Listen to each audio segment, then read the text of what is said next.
After doing the UCAT and studying to do the BMAT, the hardest part comes with trying to package yourself, sell yourself for the low price of a med school interview. Hey, it's Yahya from Durus, here with a new med school tip. The first tip I have for you is to make sure that you have a detailed bullet point list of everything that you need to have done that relates to medicine, whether it be a seminar or a virtual work experience. After you've made a detailed list of all the experiences you've undertaken that relates to medicine, then write all the experiences you've had, whether it was a part-time job or a volunteering experience that has nothing to do with medicine. Under all these bullet points, describe what you've learned from this experience and what it made you feel and how it changed your perspective on care and how to care for people. And then try to arrange all your bullet points to meet one of these criteria. Feel free to exaggerate some of these things to fit the category it relates the most to. These are rough categories of your actions you can show as examples. Make the care of your patient your first concern. Be competent and keep your professional knowledge and skills up to date.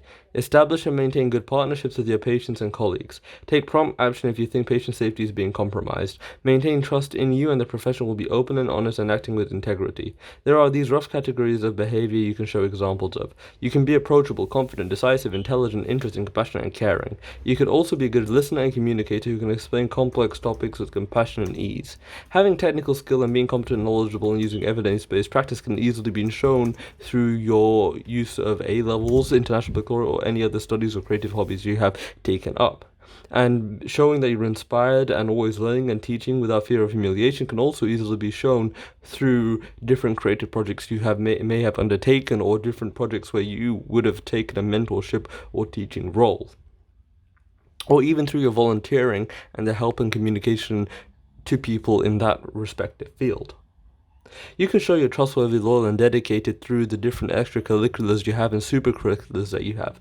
You can also show you're a visionary leader by using good team working examples. These categories may seem hard to meet, but they're not. There are subtle times in your life where you have had those things happen to you, and you've done these things, and you can feel free to present them. Furthermore, if you're applying to medicine with a foundation year or an extended medical degree program, you may use these points to establish times where you've overcome adversity or solved a problem. After you've categorized these points, move on to making points under them that use the STAR method so you can show these and not tell these. This not only gives the reader a point to reference mentally, and makes these qualities seem more realistic but it also changes the tone from being boastful to portraying you in a more humble light. After you've done these things, then rank the experiences or points which are the best for all the categories, and then cut them down to the best situation for every broad category. When looking for the best points, try to find things that represent critical parts of your identity, and try to mold them to be related to medicine to add uniqueness. For example, a big part of mine was my love for building computers, which I added in as it gave me an escape and confidence boost in the mid-teen stages of my life. Don't be completely vulnerable, but play to your unique experiences, good or bad. Make it genuine. Another thing I played into was my own health scares and those of close family members, as they genuinely had an impact on me into becoming a doctor. Your issues are unique to you, so play onto them, as they form most of the decisions you make in life, whether you want them to or not. You don't need to make it overly emotional, but showing impact is key. It also helps with the ratio. You want a good ratio of scientific and personal, or scientific and human, if you're applying to medicine, but these ratios will be different for different types of universities. For example, Oxbridge applications would probably require more scientific experience in supercurriculars than human, as it's a science-heavy course, whilst a more holistic medicine course like King's would require a half-and-half split.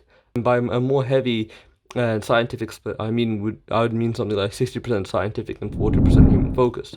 Try to develop fluid transitions between the different aspects to make a cohesive display. For your first draft after the plan, working on experience ratios is key. Then after your second draft, working on fluidity is key. Then after your third, working on impactful words is key. After the fourth, it is gold. So cut. What to cut is a repeat of the same quality or something that does not match the theme that you would have had to establish in the first draft. For example, in my personal statement, I opened up with a recollection of my injury, and it ended with what it made me feel, with the content in the middle. My introduction was successful because it showed motivation and engagement, and my ending statement concluded the story cathartically and was successful in concluding why I was motivated and engaged. These were just some of the better parts of my statement. For example, I didn't effectively utilize the life lesson I got from the medical biography books I read, such as War Doctor. If you would like to see a video outlining my personal statement, just comment it down below. And don't forget to like this video and subscribe to see more videos that will hopefully make your med school journey easier. Have fun.